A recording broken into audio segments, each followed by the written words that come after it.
In continuation, lecture 6, let's start Kirchhoff's law, right? Kirchhoff's first law, that is, the law is simply conservation of charge, students. And according to this law, the algebraic sum of the currents meeting at a junction is zero, right? That means total incoming current is equal to total outgoing current, correct? Here you see in this junction at this point O, let I1 amount of current is coming, I4 amount of current is going, I3 amount of current is coming, and I2 current is going. So total incoming current is equal to total outgoing current. एक junction पे जितने current incoming होगा, जितने current outgoing होगा, वो total समय से अगर सम कर देंगे तो वो जीरो हो जाएगा, right? And this is the statement. In any circuit at any junction, the sum of the currents entering the junction must be equal to the sum of the currents leaving the junction. Overall, it is the algebraic sum of the current meeting at a junction is always zero, right? We will get the note from the description box. Okay. So next let's go to, and this is also known as what, students? Kirchhoff's current law. This law is also known as junction rule, right? We can also say is it junction rule or current law. Junction rule or Kirchhoff's current law, right?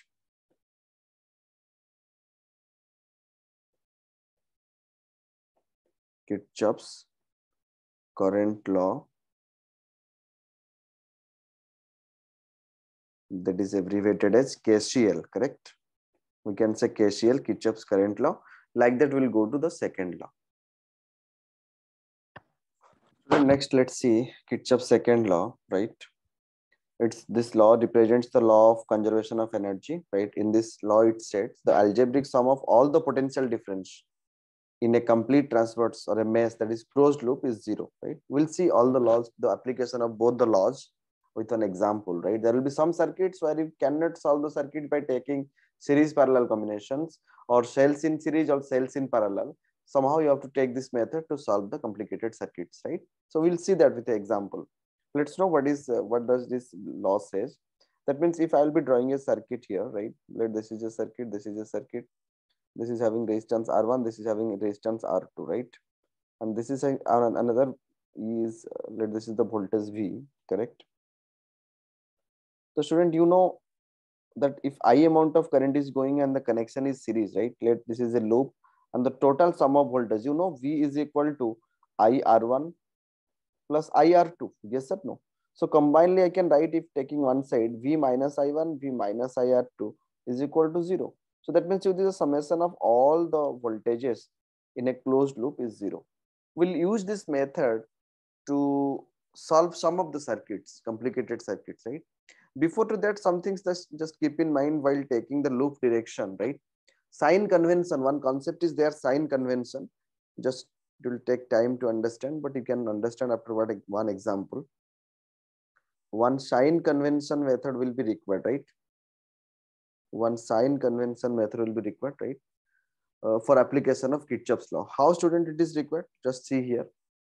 Let you are moving in a circuit, there is one resistance like this, right?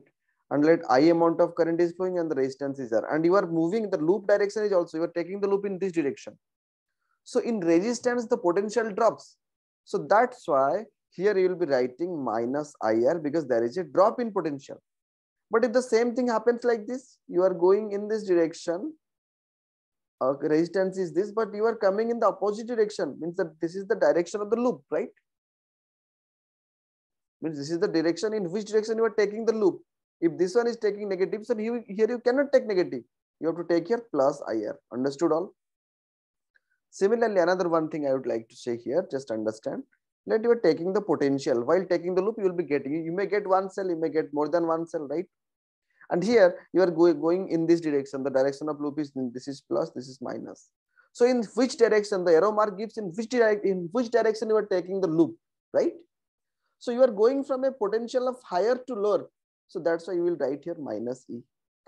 But in the same case, if it will be like this, see here, this is minus, this is plus, and you are going in this direction. So here there is an increase in potential, you will take plus E. Understood, students? And in some of the circuits, you may also get the composition of capacitance, right? Yes or no? Yes or no, students? So let's draw the case of capacitance. There is a capacitance, right? And the capacitance, this side is minus, this side is plus. And this is the terminal A, this is the terminal B. You are going to plus. So here you have to write potential. Q is equal to CV, na? So V is equal to Q by C. So here you will write plus Q by C. Sometimes there will be a capacitance where the direction will be like this given. This is A, this is B, this is minus, this is plus.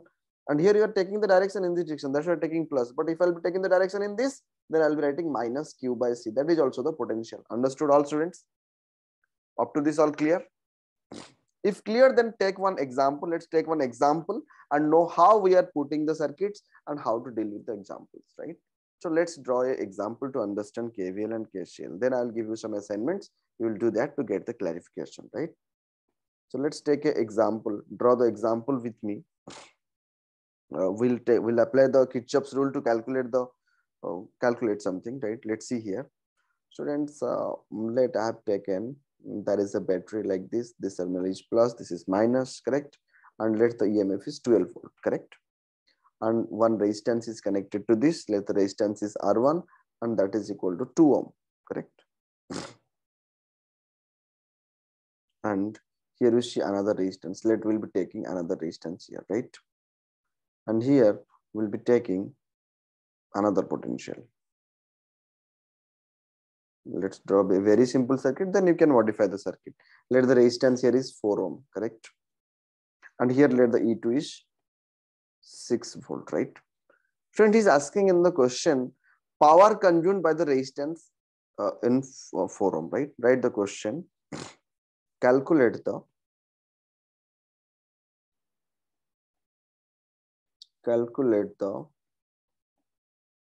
power consumed by the resistance R. Calculate the power consumed by the resistance R.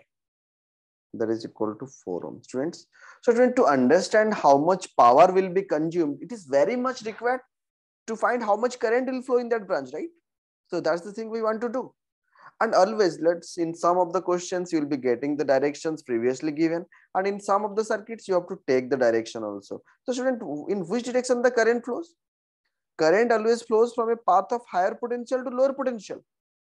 Yes or no, student? Current always flows from a path of higher potential to lower potential. So this you see here now. We'll go for the solution. How to give the direction? Students, this is plus, this is minus, this is plus, this is minus. Yes or no? Just say me. Are you getting, students, all? So now see, students. Let here some current will go from this direction. This will be the direction of current. We'll take as usual. The current goes in this direction. It will come like this. Then it will sum off here. Are you getting, students? So if the direction is not given, then you have to take the direction in this way. Which terminal is positive and which terminal is negative, and always the current flows from higher potential to lower potential. And let this current you are taking as I1. Let's take this current is taking as I2, and here the total current is I1 plus I2. So we have to find I1 plus I2, then we can multiply with R. Getting or not, students? So let's name it A, B, C, D, E, and F, correct? Okay, students. Let's take a closed mesh. Let's take a closed mesh A, B, C, D. Always try to take the mesh in such a direction, right?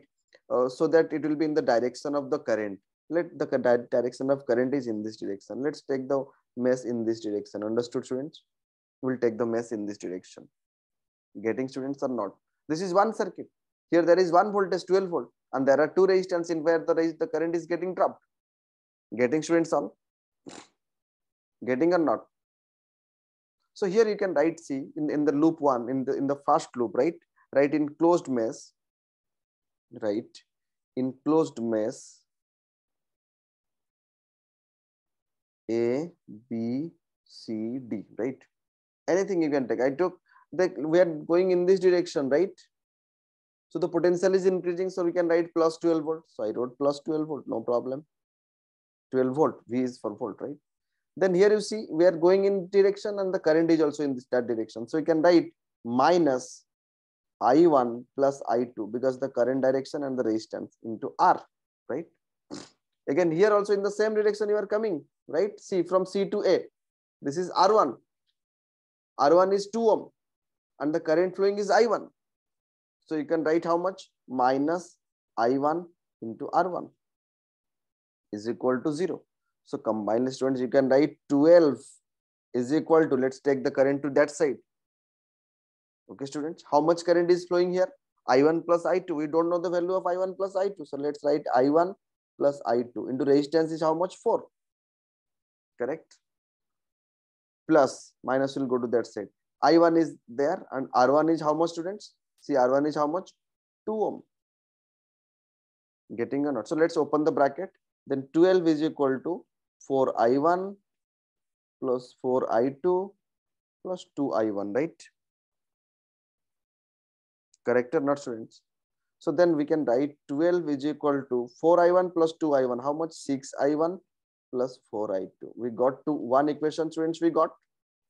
All clear how we got the one equation from the first loop? Got or not? And here also, students, you can do one thing. You take 2 common here so that it will be very much simplified in the starting. You take 2 common here, right? Let's do one thing. Let's take 2 common here. If I'll take 2 common, then I can write 3I1 plus 2I2 is equal to 6. This can be the desired equation for the first loop, ABCD loop, correct? Then let's go to the second loop. Always I suggest it's better to take the loop in the direction of the transversal of current, right? In this loop, we are taking the thing. We're taking the loop in this direction, right? B, D, E, F, right? B, D, F, E. From B to D to F to E, right? We're taking the loop in this direction. See, this is the direction of the loop as I am discussing, correct? So here, this is loop 1. This is AB, A, B, D, C loop, right? But here we are taking what, student?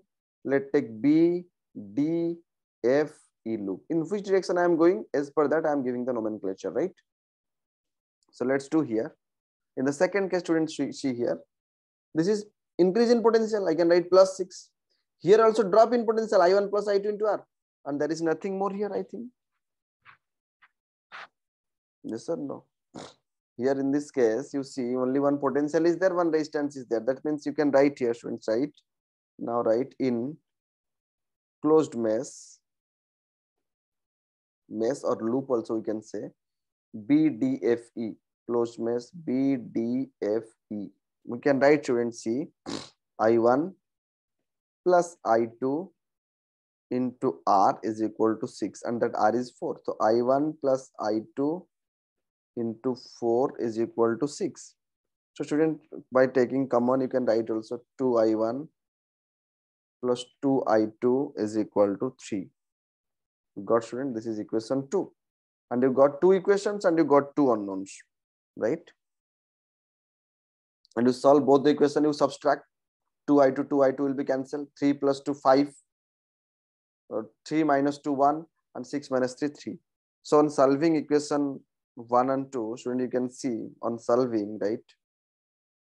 On solving equations 1 and 2, correct? We get I1 is equal to 3. Yes or no? And then 3 ampere, correct? I1 we got 3 ampere. Then put the value, we'll get I2. Correct? Let putting the value of I, right? Putting the value of I1 in equation 1. 3I1 plus 2I2 is equal to 6. Then 3 into 3 plus 2 into I2 is equal to 6. From there, you can see I2 is equal to how much? Students, 3396 minus 9 divided by 2, right? That is minus 1.5 ampere. That means we have taken a direction of I2, but that is not the correct direction. You all understood? The direction that you have taken for I2, that is not the correct direction. The direction will change. Understood or not, students? That means you see, if I will add I1 plus I2, then I will get how much? 3 plus of minus 1.5, that is equal to 1.5 ampere. So how much current will be I1 plus I2? 1.5 ampere. And when it is asking what is the power in 4 ohm resistor, that means power formula is how much? I square R. That is, here I is how much? I1 plus I2 whole square into R. That is equal to 1.5 whole square into R. 1.5 whole square is 2.25 into 4. That is equal to 9 watt. Understood, student? So the answer is 9 watt. So this is one example. You have to solve many examples and you have to do it of your own, right? Yes or no? Another 2 to 3 examples we'll do tomorrow, so that you'll be getting a class clarification on this. Today you just go through what is the Kirchhoff's current law, what is the Kirchhoff's voltage law. Then you go for to understand this example.